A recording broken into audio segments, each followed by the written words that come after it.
Hello everyone, मैं विक्रमादित्य स्वागत करता हूं आपको जेट सॉफ्ट टेक में।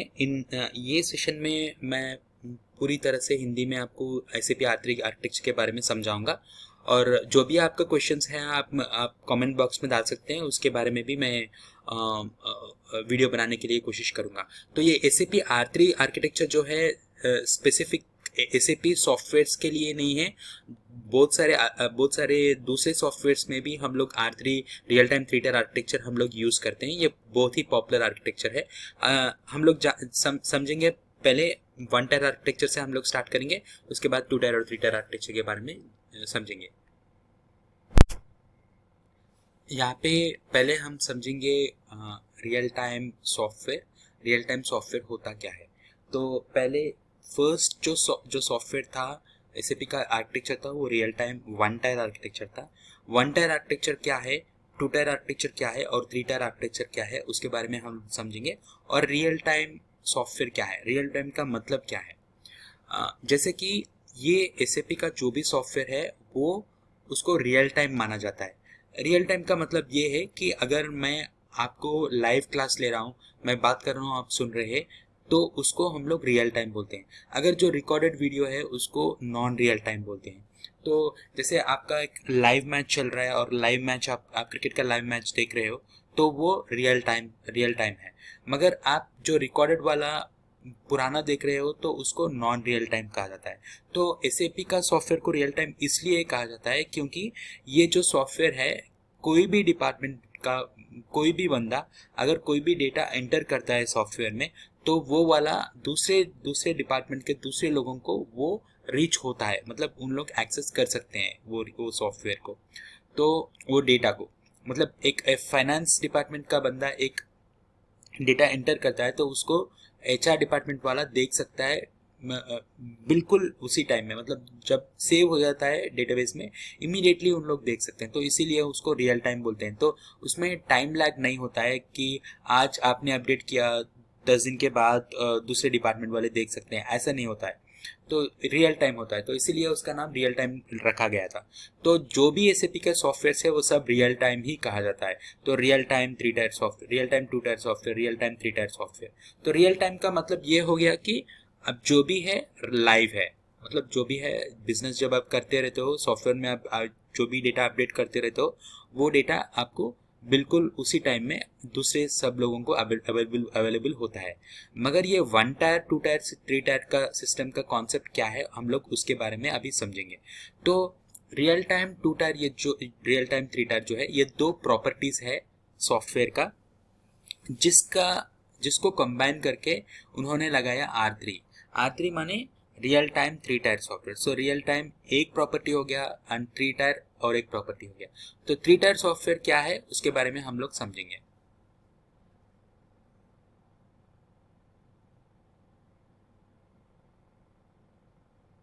पहले हम लोग डिस्कस करते हैं 1 टायर आर्किटेक्चर के बारे में।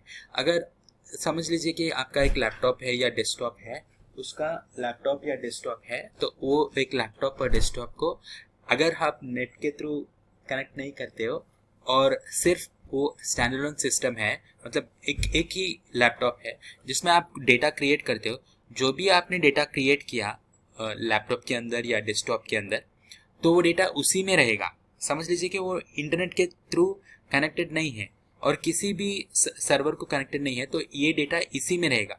इसको बोलते हैं 1 टायर आर्किटेक्चर। तो 1 टायर आर्किटेक्चर माने जो भी आप डेटा है इसी में अपलोड करना है और इसी सिस्टम में से देखना है। तो उसको उसको हम लोग 1 टायर कहते हैं। जैसे मतलब अगर डिपार्टमेंट्स बढ़ते गए और पहले के ज़माने में 1970s में ऐसा था कि हर एक डिपार्टमेंट का बंदे का डेटा एक ही सिस्टम में अपडेट होता था। मगर इम्प्रूवमेंट्स आते गए और डेवलपमेंट होता गया, तो उन्होंने सोचा कि हर एक डिपार्टमेंट का एक अलग सिस्टम होना चाहिए। मगर जो भी डेटा जो भी डिपार्टमेंट वाले अपडेट करते हैं, वो सब डेटा एक ही सर्वर में अपडेट होना चाहिए। तो ये कॉन्सेप्ट से 2 टायर आर्किटेक्चर का जन्म हुआ। तो इसमें क्या है कि ये जो 2 टायर आर्किटेक्चर इंट्रोड्यूस किए थे, तो वो टाइम में हर एक डिपार्टमेंट वाले जो भी डेटा एंटर करते थे वो जाके बैकएंड एक डेटाबेस में सेव होता था। तो इसको बोलते हैं टू टायर आर्किटेक्चर।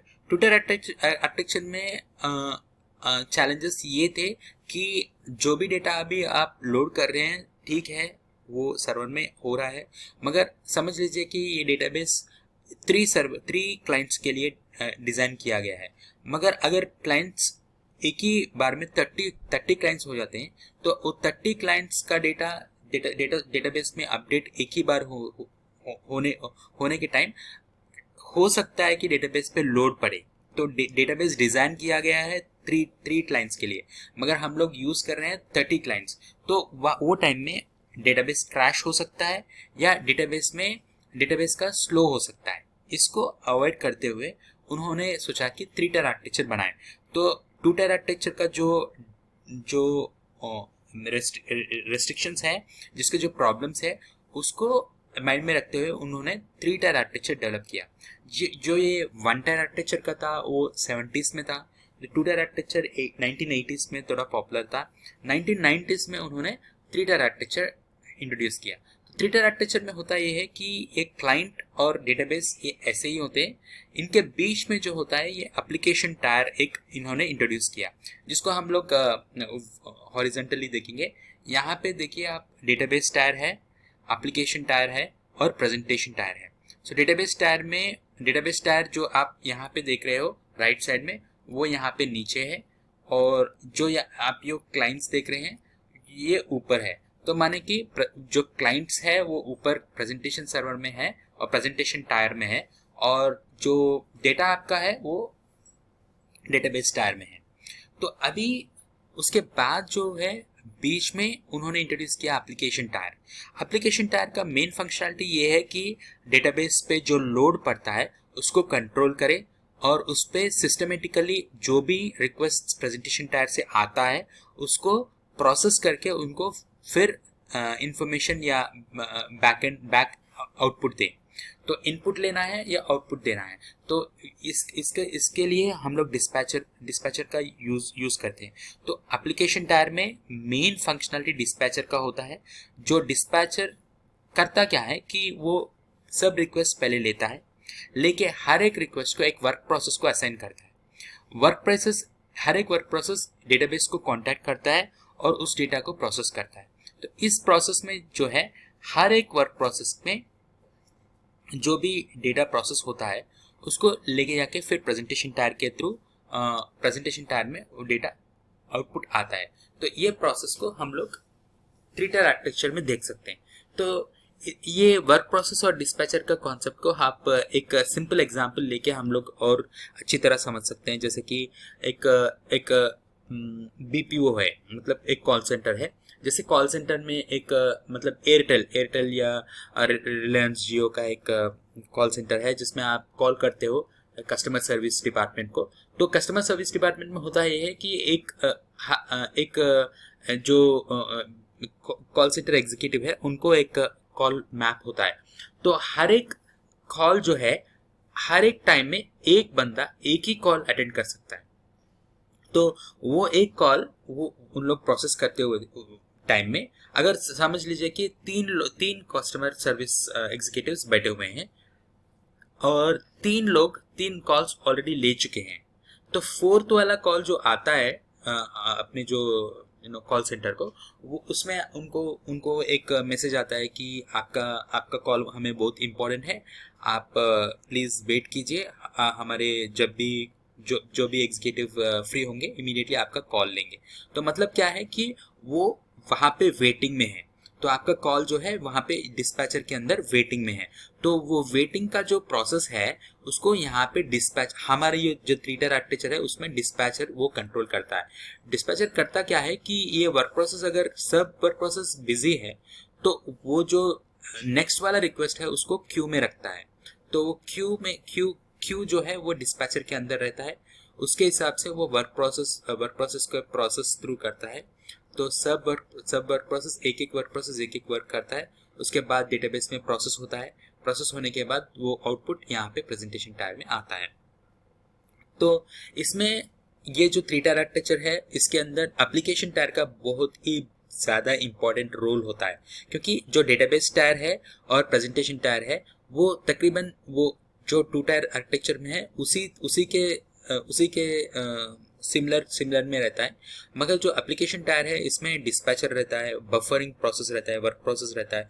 तो वर्क प्रोसेस को हम लोग इंक्रीज कर सकते हैं। जैसे अगर आपको लोड एडजस्ट नहीं हुआ तो आप वर्क प्रोसेस को इंक्रीज भी कर सकते हैं। डिस्पैचर के कैपेसिटी को भी आप इंक्रीज कर सकते हो। तो डिस्पैचर जो है वो इस 3 टायर आर्किटेक्चर के अंदर डिस्पैचर को आप बोल सकते हैं कि heart of this entire architecture बोल सकते हैं, क्योंकि डिस्पैचर का मेजर रोल होता है। और एक बात है कि जैसे कि आपका एक वर्क प्रोसेस 1 है, वर्क प्रोसेस 1 आपका वर्क फर्स्ट टाइम असाइन किया, तो सेकेंड टाइम अगर सेम आप ही और एक बार दूसरी वर्क करते हो तो वो वर्क प्रोसेस जरूरी नहीं है कि वही वर्क प्रोसेस वो वर्क करेगा। Let me give an example. तो इसमें क्या है ना कि अगर आप कॉल सेंटर को कॉल करते हो तो एक समथिंग लाइक लीसा नाम की एक लड़की ने आपका कॉल उठाया, उसने बात किया, तो फिर बाद में आप 5 मिनट के बाद फिर करते हो तो आपको रीटा नाम के एक लड़की फ़ोन उठाएगी, तो वो बात करेगी। तो ऐसा नहीं है कि आपको हर बार लीसा ही उठाए, क्योंकि वो जो प्रोसेस है इसमें डिस्पैचर डिसाइड करता है कि किसको कॉल जाए। इसी तरह यहाँ पे भी डिस्पैचर डिसाइड करता है कि कौन से वर्क प्रोसेस को कौन सा वर्क दे। तो जो भी वर्क प्रोसेस फ्री होता है उसको वर्क दे देता है। तो ये जो बफरिंग का कॉन्सेप्ट यहाँ पे आप स्क्रीन पे देख रहे हो, तो वो कॉन्सेप्ट क्या है कि अगर आप डेटा को बार बार फ्रीक्वेंटली आप यूज़ कर रहे हो तो उसको हम लोग टेम्पररीली एप्लीकेशन टायर के अंदर सेव करते हैं, उसको फिर हम लोग प्रेजेंटेशन टायर के थ्रू यूज़ कर सकते हैं। तो बार बार डेटाबेस को टायर को जाना, उसमें से डेटा लाना, ये होता है कि डेटाबेस पे लोड पड़ता है। इसको अवॉइड करने के लिए हम लोग बफर का कॉन्सेप्ट यूज करते हैं, जहाँ पे आप टेम्पररी डेटा सेव करते हो, उसको वहाँ से आप एक्सेस करते हो। तो ये मेन कम्युनिकेशन जो है डिस्पैचर और प्रेजेंटेशन टायर के अंदर, ये जो कम्युनिकेशन है वो बहुत ही इंपॉर्टेंट है।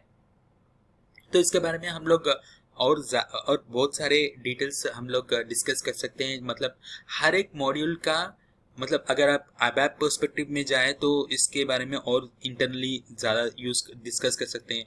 बेसिस पर्सपेक्टिव में जाए तो और बहुत सारे चीज़ डिस्कस कर सकते हैं। जैसे बेसिस पर्सपेक्टिव में जाएं तो आपको यहाँ पे जो सिस्टम कर्नल है, कर्नल के बारे में डिस्कस करना पड़ेगा, जहाँ पे आपको ABAP इंटरप्रेटर, प्रोग्रामिंग इंटरफेस, ये सब जो है ये सिस्टम कर्नल का डिफरेंट कॉन्सेप्ट्स है। मतलब उसके अंदर जो भी है सब टॉपिक्स वो सब है। तो रन टाइम एनवायरनमेंट क्या है, operating system and hardware platform, वो सब आपको समझना पड़ेगा। अगर आप R3 के कॉन्सेप्ट पे मतलब जो जाने यानी कि लाइक आप अगर ABAP पर्सपेक्टिव में जाए तो वो अलग बात है। तो आपको ये एक फनी एग्जांपल है जिसमें आपको फेसबुक एक है, मतलब एक आप लॉगिन कर रहे हो फेसबुक में, तो आप क्या कर रहे हो कि फेसबुक के अंदर लॉगिन करने के लिए वो वेब सर्वर को कांटेक्ट करेगा, वहाँ से वो डेटाबेस सर्वर को जाके यहाँ से आपको इन्फॉर्मेशन लाएगा। तो जो भी बंदे through out the world use कर रहे हैं फेसबुक को, वो सब लोग जाके एक ही डेटाबेस को हिट कर रहे हैं। इसीलिए अगर एक बंदा एक इंफॉर्मेशन कुछ अपडेट करता है क्लाइंट के फेसबुक के अंदर, वो डेटाबेस के अंदर जाता है, वहाँ से सब लोग वो डेटा को एक्सेस कर सकते हैं। तो एक थ्री टायर आर्किटेक्चर का एक एग्जाम्पल है। अगर आप ABAP पर्सपेक्टिव में देखें तो ये हम लोग एप्लीकेशन सर्वर का और डेटाबेस सर्वर का अगर डिस्कस करेंगे, तो ये एप्लीकेशन सर्वर का और डेटाबेस सर्वर का कनेक्टिविटी में आप देख सकते हो कि 2 तरह के कनेक्टिविटी होते हैं। एक जो है नेटिव एसक्यूएल होता है और दूसरा जो है ओपन एसक्यूएल होता है। नेटिव एसक्यूएल जो लॉजिक है, द कोड है, नेटिव एसक्यूएल कोड जो भी है वो डायरेक्टली डेटाबेस को हिट करता है। मगर जो ओपन एसक्यूएल है वो पहले डेटाबेस इंटरफेस को हिट करता है, उसके बाद देखता है कि लोकल बफर्स में डेटा है कि नहीं। अगर नहीं है तो ही वो नेटिव एसक्यूएल बनेगा वही स्टेटमेंट और वो डेटाबेस को हिट करेगा। तो यहाँ पे क्या है कि अगर परफॉर्मेंस पे अगर इम्प्रूवमेंट करना चाहते हो तो आप ओपन एसक्यूएल यूज करें। ये SAP इतने दिन एम्फोसिस करता था, मगर जो HANA डेटाबेस इंट्रोड्यूस करने के बाद अभी एम्फोसिस ज़्यादा नेटिव एसक्यूएल पे पड़ा, क्योंकि डेटाबेस का जो परफॉर्मेंस है वो बहुत ही ज़्यादा है HANA डेटाबेस में। तो हम लोग ये चाहते हैं कि ये एप्लीकेशन टायर में प्रोग्राम एग्जीक्यूट करने के बजाय डायरेक्टली हम डेटाबेस में करें, क्योंकि डेटाबेस हमारा बहुत ही पावरफुल है। हाना का डेटाबेस जो है। सो आप अगर अबैप के पर्सपेक्टिव में देखें तो यहाँ पे डेटाबेस टायर है, यहाँ पे प्रेजेंटेशन टायर है, तो यहाँ पे एप्लीकेशन टायर जिसमें आपका प्रोग्राम चला, अबैप प्रोग्राम चला, वो सब यहाँ पे एप्लीकेशन टायर में आपका जो पूरा प्रोग्राम एग्जीक्यूट होता है वो एप्लीकेशन टायर में होता है। ये जो अभी तक मैंने डिस्कस किया था ये real time three tier architecture का एक सिंपल सा एक्सप्लेनेशन है। इसमें इन डेप्थ आपको बहुत सारे चीज़ हैं जो आप समझना चाहिए। तो ये बेसिक इंट्रोडक्शन है real time three tier architecture का। और आप कमेंट्स में लिखिए आपको क्या क्या मतलब देखना चाहते हैं, सुनना चाहते हैं, जानना चाहते हैं। तो मैं ट्राई करूँगा कि उसके ऊपर मैं वीडियो बनाऊँ। जैसे आज मुझे कॉल आया था कि आप R3 के रियल टाइम प्रिंटर आर्किटेक्चर के बारे में एक वीडियो बनाइए, तो मैंने ये किया है आज। तो इफ़ एट ऑल आप अगर सब्सक्राइब नहीं किए हो तो please do subscribe to our channel at youtube.com/jsofttech। तो सब्सक्राइबिंग से आपको होता ये है कि हम लोग जो भी वीडियो हम लोग अपलोड करते हैं तो आपको एक इंटीमेशन आता है कि एक नया वीडियो अपलोड हुआ, तो आप जो भी इम्पोर्टेंट चीज़ है आप मिस नहीं करोगे। और अगर आपको फुल टाइम ट्रेनिंग चाहिए किसी सॉफ्टवेयर पे, स्पेशली SAP ट्रेनिंग्स पे, कुछ ट्रेनिंग्स आपको ऑनलाइन ट्रेनिंग्स या क्लासरूम ट्रेनिंग्स आपको चाहिए, तो आप हमें कांटेक्ट कर सकते हैं training@jsofttech.com पे। और अगर आप जॉब्स के लिए सर्च कर रहे हैं तो आप आपका रिज्यूमे jobs@jsofttech.com को सेंड कर सकते हैं। Thank you, and expect like this video, you like this video, and if you like it, do share it with others.